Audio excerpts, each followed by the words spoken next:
ఇక ఈ cinema box office దగ్గర మంచి విజయం సాధించింది.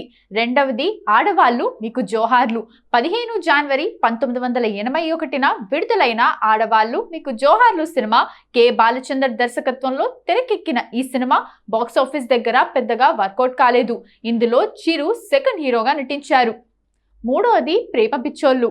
14 జనవరి 1983న చిరంజీవి కోదండరామిరెడ్డి కాంబినేషన్లో తెరకెక్కిన ప్రేమ పిచ్చోళ్ళు సినిమా హిందీలో బసు చాటర్జీ దర్శకత్వంలో వచ్చిన షౌకిన్ సినిమాకు రీమేక్. ఈ చిత్రం బాక్స్ ఆఫీస్ దగ్గర ఫ్లాప్ గా నిలిచింది.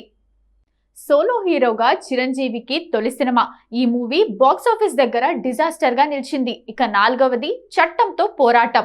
1985 జనవరి 5న విడుదలైన చట్టంతో పోరాటం సినిమాను కె రాఘవేంద్రరావు సోదరుడు కె బాపయ్య దర్శకత్వంలో తెరకెక్కింది. ఈ సినిమా సంక్రాంతి బరిలో బాక్స్ ఆఫీస్ దగ్గర ఓ మోస్తారు విజయాన్ని అందుకుంది. ఇక ఐదవది కిరాతకుడు. 1 జనవరి 1986న నూతన సంవత్సర కానుకగా విడుదలైన చిత్రం కిరాతకుడు. చిరంజీవి కోదండరామిరెడ్డి కలయికలో వచ్చిన 13వ మూవీ. సంక్రాంతి కానుకగా విడుదలైన ఈ చిత్రం బాక్స్ ఆఫీస్ దగ్గర అట్టర్ ఫ్లాప్ గా నిలిచింది.